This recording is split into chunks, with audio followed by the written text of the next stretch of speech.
Hello, अस्सलाम वालेकुम। मैं प्रोफेसर शमीम अहमद अपने यूट्यूब चैनल पर आप लोगों से मुखातिब हूँ। आज की बात में मैं फिर बात करूँगा ईरान, इराक, ईरान एक तरफ और इज़राइल एंड अमेरिका दूसरी तरफ जो वार चल रही है उसी के बारे में। इसके ऊपर मैं पहले भी बहुत से कई एक वीडियो बना चुका हूँ, लेकिन इसकी ज़रूरत इसलिए पड़ी कि अमेरिका ने पहले 48 आवर्स का टाइम दिया ईरान को, ये कह कर के कि या तो जो हमने डील ऑफ़र की है, जो चीज़ें, उस डील को आप एक्सेप्ट कर लीजिए, वरना आपके ऊपर बहुत भयानक अटैक होगा जिसे आप सोच नहीं सकते। इस धमकी के टाइम की एक्सपायरी होने से कुछ घंटे पहले ही उन्होंने एक पॉज दिया और 5 दिन का टाइम और दे दिया और ये कहा कि हमारी नेगोशिएशंस बहुत अच्छी तरह से सीरियसली चल रही है, कुछ पॉइंट्स पर हमारा समझौता भी हो गया। झूठ की एक लिमिट है। जब जून में नेगोशिएशन चल रही थी तब भी वो यही कहते थे कि our negotiation are on right track और उसमें काफ़ी चीज़ें पर समझौता हो जाएगा, और उसी बीच में आपने अटैक कर दिया। यही आपने इसमें 28 फरवरी को किया कि आपसे नेगोशिएशन चल रही थी, और ये भी आपका भी स्टेटमेंट आया और ईरान का भी आया कि we are moving in the right direction, और उम्मीद है कि समझौता हो जाएगा। लेकिन अगली बैठक से पहले ही 28 फरवरी को आपने अटैक किया, उनके लीडर्स को मार दिया, उनके जनरल्स को और बड़े बड़े सीनियर लीडर्स और ऑफिसर्स को मार दिया। तो जहाँ तक आपकी बात पे यकीन करने का सवाल है, वो तो कोई ना दुनिया कर रही है और ना ही ईरान का तो कोई सवाल ही नहीं। और यही वजह है कि जो 28 फरवरी को अटैक किया तो उसे रेस्पॉन्ड करने में ईरान को 1 घंटे से ज़्यादा नहीं लगा, एंड दे रेस्पॉन्डेड इट। अब आइए इस बात की, आज इस वक्त जो है आपका 26 तारीख है, 27 दिन वार को हो गए, और जो 5 दिन का पॉज उन्होंने दिया था, टाइम दिया था, उसमें भी कोई ज़्यादा नहीं, 25-30 घंटे बाकी है। और इस बार भी यही धमकी है कि अगर आपने ये डील नहीं मानी तो आपको इसके कंसिक्वेंसेस भुगतने पड़ेंगे और हम बहुत बड़ा आप पर अटैक करेंगे। उन पॉइंट्स में क्या है मैं रिपीट कर दूं, हालांकि यही पॉइंट्स जो जून में वार हुई थी उस वक्त भी यही पॉइंट्स थी, ये डिमांड थी अमेरिका की, और अभी भी जो 28 फरवरी से पहले जो नेगोशिएशन हो रही थी उसमें भी यही डिमांड थी, और अब भी तकरीबन वही डिमांड्स हैं।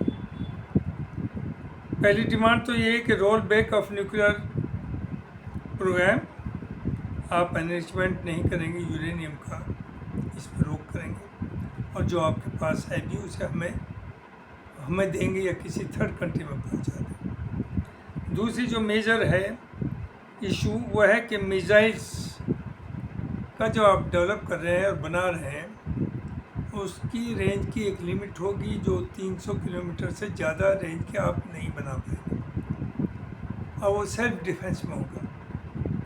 तो ज़रा सोचिए, 300 किलोमीटर और सेल्फ रेंज, उसका दुश्मन ईरान का पूरे मिडिल ईस्ट में इज़राइल के अलावा तो कोई है नहीं, और Israel is more around 2000 kilometre.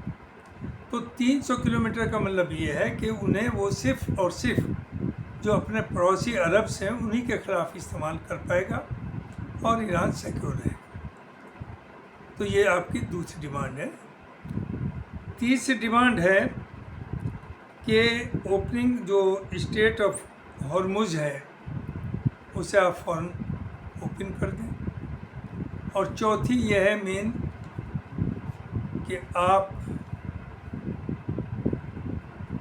अपने एलाइज को, जैसे हिजबुल्लाह है, हुतीज़ है, हमास है, अंसारुल्लाह है, उन्हें सपोर्ट किसी भी तरह की नहीं देंगे। तो ये सब आपने डिमांड रखी हैं, जिन्हें ईरान ने ऑलरेडी आउटराइटली रिजेक्ट कर दिया और कहा कि we are ready to respond और आप अटैक करिए। देखिए, again I am repeating the same thing जो मैं बार बार कहता रहता हूँ कि ईरान वो मुल्क है जो अल्लाह से डरता है, जिससे मौत का कोई डर नहीं। मौत को वो शहादत समझते हैं कि दूसरी दुनिया में आपको अच्छी ज़िंदगी मिलेगी, ये उनका यकीन है और कायदे से ये हर मुसलमान का यकीन है। इस्लाम सिखाता यही है कि दुनिया में अगर आप मरेंगे एक जंग करते हुए दीन के लिए, अपने हकूक़ के लिए, तो आप शहीद होंगे और जीत गए तो आप गाजी होंगे। ईरान उस पर यकीन करता है। जहाँ तक अरब्स का है, वो no doubt 99 more than 90% they are Sunnis and they are also Muslims, followers of Islam. But unfortunately they are Muslims. लेकिन जो इस्लाम का टेनेंट है कि सिर्फ़ और सिर्फ अल्लाह से डरिए, वो अल्लाह से बिल्कुल नहीं डरते, वो सिर्फ और सिर्फ अमेरिका से डरते हैं। यही वजह है क्योंकि इस्लाम मीन्स जस्टिस, सच्चाई के साथ खड़ा होना, जालिम की मुखालफत में खड़ा होना। गाज़ा के अंदर जो 2 साल तक, 3-2.5 साल तक मैसेकर हुआ, ऑफिशियली आप 72 या 90 हज़ार कहते हैं, लेकिन मोर देन 6 लाख लोगों को मारा। मस्जिदें, स्कूल्स, हॉस्पिटल्स सब तबाह कर दिया। और अफसोस, मैं भी सुन्नी हूँ कि इन सुन्नी अरब कंट्रीज़ ने जो बहुत स्ट्रॉन्ग, जो दुनिया की सुन्नियों की लीडरशिप लिए हुए और कहता है कि we are the leaders of the Sunni Muslims, किसी ने एक आवाज़ नहीं उठाई, कोई नहीं बोला। क्या ये इस्लाम पर चल रहे हैं? क्या इनका ईमान सही है?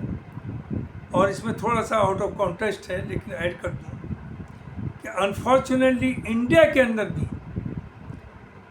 जितने सुन्नी उल्मा हैं, may be 1 or 2 exception is always there, किसी ने भी गाज़ा में जब मैसेकर चल रहा था, जेनोसाइड चल रहा था, कोई आवाज़ नहीं उठाई। क्यों नहीं उठाई? क्योंकि जो आपके यहाँ उल्मा है, मदरसे हैं, they are at the payroll of Saudi. इन्हें सऊदी से पैसा मिलता है, तो इनका माँ बाप सऊदी है और सऊदीज़ का माँ बाप अमेरिका है। तो यहाँ भी कोई सीरियसनेस नज़र ही नहीं आई जिस वक्त गाज़ा के अंदर मैसेकर हो रहा था। कोई मस्जिदों में दुआएं मांगी जाती, कोई आवाज़ उठाई जाती, कोई जुल्म के खिलाफ बोलते, कुछ नहीं हुआ। अब लिहाजा ईरान ने, जैसे मैंने कहा कि दे हैव आउटराइटली रिजेक्टेड, और ईरान ने उसके बदले में अपनी कुछ डिमांड्स रखी हैं, जिसमें उन्होंने कहा कि पहली तो यह है कि जो हमारा लॉस हुआ उससे कंपनसेट करेंगे आप, और उसके बाद न्यूक्लियर पे कोई बात नहीं होगी, और जो सारी चीज़ें उनकी डिमांड है दे आर रिजेक्टेड। हाँ, न्यूक्लियर पे यह कुछ हद तक बात हो सकती, जो पहले भी उन्होंने हमेशा कहा कि हम न्यूक्लियर बॉम्ब नहीं बनाएंगे, लेकिन एनरिचमेंट करना ये हमारा हक है फॉर सिविल पर्पस। अब सवाल यह है कि लालच देखिए अमेरिका सवाल इसमें देता है कि अगर आप हमारी ये सब एक्सेप्ट कर लेंगे तो हम ने जो सैंक्शंस आपके ख़िलाफ़ हैं उन्हें रोल बैक कर देंगे। यानी ईरान इतना बेवकूफ़ है, वो देख चुका है इराक में आपने क्या किया। इराक में भी पहले आपने दबाव दिया उसके ऊपर कि आप स्कड मिसाइल्स उस ज़माने में होते थे कि उन्हें ख़त्म कर दीजिए। उसने सद्दाम हुसैन ने ख़त्म कर दिया, आपको इंस्पेक्शन के लिए बुला भी लिया कि कोई नहीं बचा है, and finally what you did, उन्हें मार दिया। तो अगर ईरान जानता आपसे कोई डील हो भी जाती है तो अब नहीं 6 महीने में 1 साल में आप ईरान को ख़त्म कर देंगे। जो ईरान को आप समझते हैं कि यही एक मुल्क है पूरे मिडिल ईस्ट में जो इजराइल के ख़िलाफ़ खड़ा हो सकता है, और आपके ख़िलाफ़ यानी यूएस के ख़िलाफ़ ईरान नहीं है। ईरान सिर्फ इसलिए खिलाफ़ है कि आप इजराइल को सपोर्ट दे रहे हैं, और अरब्स के भी वो खिलाफ़ नहीं। अरब्स को वो भाई कहता है, लेकिन उसकी मजबूरी है, चूँकि अरब लैंड से उसके जितने भी हवाई जहाज़ हैं, जितने भी फाइटर्स हैं, वो वहीं से उड़ते हैं और ईरान के ऊपर अटैक करते हैं। अब आइए आगे होने वाला क्या है। व्हाट आई फील कि कल जो वो टाइम ख़त्म होगा, जाहिर जो 5 दिन की लिमिट है वो ख़त्म होने वाली है, तो डील तो कोई होगी नहीं। और फाइनली जो शुरू से नीयत है अरब कंट्रीज़ की, अरब में ख़ास तौर से सऊदी की, सऊदी ये नहीं चाहता कि ईरान सर्वाइव करे। तो आप देखेंगे लाख वो बातें करते रहे, कहने को कुछ भी कहा, पहले भी कहते थे कि हम अपने मिलिट्री ठिकाने अपना लैंड नहीं यूज़ करने देंगे, आपने एयर नहीं करने देंगे, and will not be part of the way. But finally you will see कि all Arab states led by Saudi, they will jump in the war on behalf of Israel and America. और पाकिस्तान भी, जो लोग गलत सोचते हैं कि शायद पाकिस्तान नहीं आएगा, उसकी कोई मजबूरी है, उसकी कोई मजबूरी नहीं। वो उसे पैसा चाहिए जो उसे सऊदीया से मिलता है, उसे बाकी मदद चाहिए जो ट्रम्प दे रहा है, और एहसान फरोश करप्ट लोग हैं।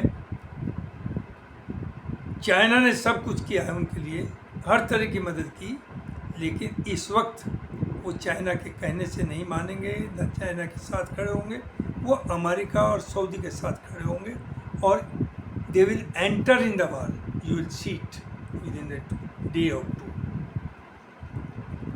होना क्या है कि जिस वक्त, जहाँ तक ईरान का सवाल है, अमेरिका का तो सिर्फ एक मकसद है ट्रम्प का कि वो चाहता है खर्ग जो उनके ऑयल फील्ड हैं उस पर, और 1-2 छोटे छोटे और जजीरे हैं उन पर वो कब्ज़ा करना चाहता है, और स्टेट ऑफ हॉर्मुज़ के ऊपर अपना कंट्रोल चाहता है।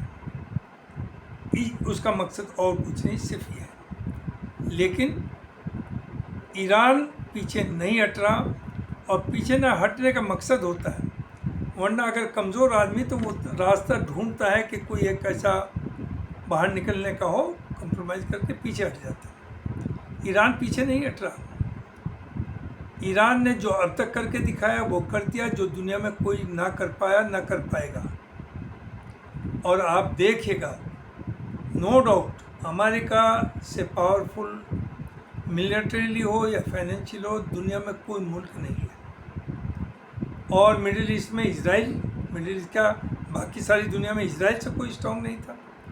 लेकिन जो असर अब तक किया है, चूँकि उनमें विल पावर है ईरान में, वो अल्लाह से डरते हैं। डिस्ट्रक्शन उनका भी हो रहा है, थोड़ा बहुत नहीं, बहुत हो रहा है, लेकिन उससे 10 टाइम ज़्यादा वो इजराइल का उन्होंने डिस्ट्रक्शन किया है।